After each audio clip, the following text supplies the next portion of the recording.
Hi y'all, welcome back to another video. So we will be making some press-on nails today, and as you can see, I am applying a base coat to get these ready for polish. After I'm done applying a thin layer of this, I am going to cure it in my big lamp for about 60 seconds. Make sure if you're doing this, you follow the instructions on the back of whatever bottle you're using. I am going to get started by applying my base color. For the set, even though there's quite a few designs going on here, the base color is going to be the same for every single nail. I am using a color from the D&D Sheer collection, which is why I chose to use the D&D base gel.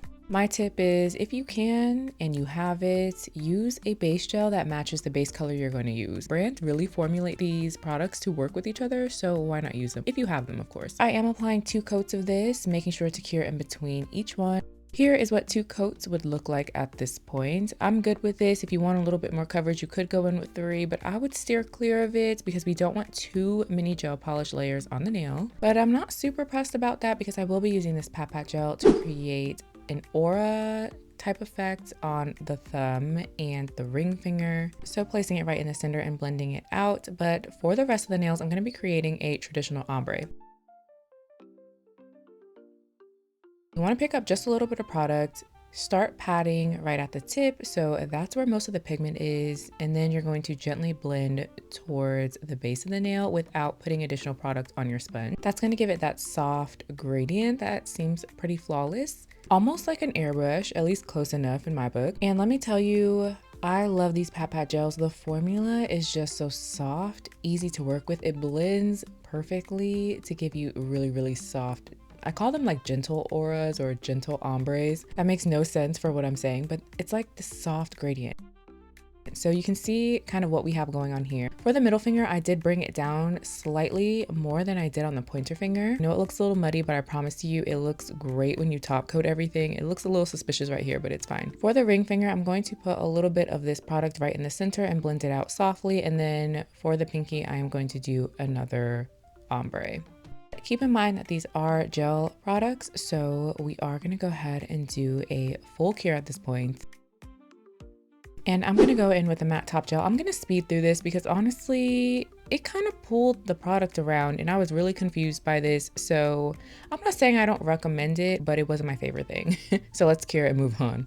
All right, so we're still in spring, summer. We're going to be doing some more 3D flowers. I'm sorry, I have this like slight obsession right now. I am trying to give you all the ways to make different flowers. I am doing my best to make it versatile. So I'm taking this mint green shade and I'm going to place it into the silicone mold. And I'm just putting a little bit of product basically where you see each of those petals. As I'm taking my liner brush, I'm making sure that all of the gel is filling in the crevices and the cuts in the silicone mold, because if not, you're gonna have these air bubbles after you cure and the flower is gonna look a little broken. I kind of like the petals to look a little unique and not perfect, but if you want to make sure that's not your case, flip it over to the other side, look at it before you cure so you can see exactly what needs additional product. So it'll look something like this by the time you're done. Once you're good to go, fully cure this in a big lamp. So we're gonna go ahead and pop it out, and as you can see, I was a bit messy, so I'm taking my cuticle nippers and removing the excess pieces. Please do this before you place it on the nail. And then I'm going to pop it right in the center where I have laid down a little dot of the Macarta rhinestone glue. And because I'm going to do a little bit more nail art on this flower, I'm gonna flash cure it so it sits in place temporarily, okay? Now I'm taking this eyeshadow palette and we're gonna add some color to this flower. And I decided to go with pink because opposite of the color wheel of green is pink. And I really wanted these nails to like complement, but be some colors that I typically wouldn't put together. And I'm really just trying to step outside of my comfort zone and stop giving you warm neutrals all the time. But you know, we're keeping it a little classy with a little bit of color. I only put the pink right in the center of each of the petals. So now what I'm gonna do is of course add some gold. So I'm taking this no wipe liner and I'm putting it at the very tips of the petals, just outlining it.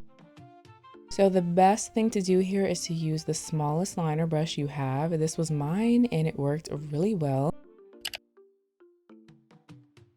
And once I'm done, I'm going to fully cure this, but we're going to make that gold pop a little bit more by taking this chrome powder here and a really tiny silicone tool with a good point so we can get it on top of that gold liner. And because that product is no wipe, the chrome just sticks to it perfectly. And you know what? It doesn't even stick on the flower at all. This was actually quite easy and I wasn't expecting it to be, so I was pleasantly surprised. But here's what it looks like. So we're gonna move on to the middle finger. We're gonna do this like peekaboo French tip is what I'm calling it. So first I'm making a typical French tip smile line, and then I'm gonna go to the center and make these ovals that connect towards the tip. It's like we're leaving a little window in the center. You can keep playing with this until you have like the perfect oval shape. And then you're gonna fill in the empty space. I started off using the brush from the polish bottle, but it was a little too big for these little corners, so I did switch over to my liner brush. And you can even use the liner brush to clean up that little window, round things off to make sure it's good to go. Here's what we have now. I'm gonna leave this to cure and then start working on the next nail. For this, I'm just gonna do a slight outline of the nail, a thin border, that same mint green color. Once upon a time, this was my favorite color. I've since changed. Guess in the comment what my favorite color is based on all the videos I'm sure you've seen so far. But of course, we have to have another 3D flower, but this time, instead of using the exact same flower I just showed you, I'm gonna show you this smaller one. But I wanted to show you a tip if you accidentally put way too much product in these silicone molds. So I'm doing that intentionally, and then you would just take the silicone tool and wipe it away before you cure. I don't really condone you being heavy-handed at this point, but if you just so happen to be, here's a little hack. Of course, we are going to cure this, and I'm going to put a little bit of rhinestone glue in the center and plop that flower right on top. And of course, we got to keep it in place for a little bit, so I am going to flash cure for about 10 seconds. And we're going to repeat that process with the eyeshadow palette. So just putting a little bit of that pink eyeshadow in the center of each petal. So the pink is taking over the green, but you can still see the green popping through underneath. So we have to keep the flowers consistent though. So I am going to outline the petals once again with that gold non-wipe gel.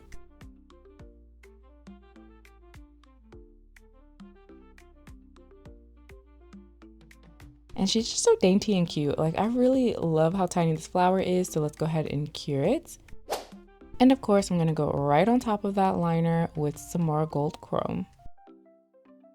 So the two nails we have left would be the pinky and pointer finger, and we're gonna do French tip-esque smile line. After getting the first line on the nail, I'm going to flash cure so it can hold its shape, and then I'm going to create some more little lines that look like they intertwine. And after every one, I am going to flash cure because I really want this product to hold its shape while I add more and more lines on the nail.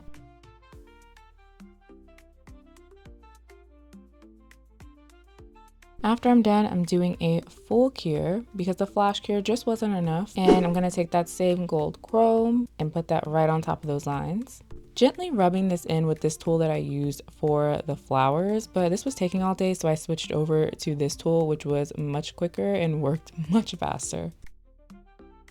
So here's what we have at this point, and I'm like, no, we need to tie in this set a little bit more. Let's add some more gold accents. So I'm gonna add some caviar beads and little gold pearls on the nails that don't have enough gold for me. Right in the center here, I'm gonna add 3 gold pearls vertically, the biggest in the middle and then 2 smaller ones above and below it. Then for the nails with the 3D flowers, I'm gonna put these tiny caviar beads in the center. It'll look something just like this. And then where we have the smaller flower, it was looking a little too plain still, so I did add 3 golden pearls, but this time I spread them out a little bit more, but we're keeping it consistent with the 3 we put on the French tip window nail. And of course, we must top coat, and I'm going over the entire design, even the areas where we have the pearls and the 3D shapes. It's time for the final cure. And here are what the nails look like all done. So this was a quick set I did because I hate going out without my nails done. So I thought I would film it and show it. If you want to see more press-on nail tutorials just like this one, let me know in the comments down below what you think. If you're not subscribed, be sure to do so on your way out. But in the meantime, I will see you in one of these videos here.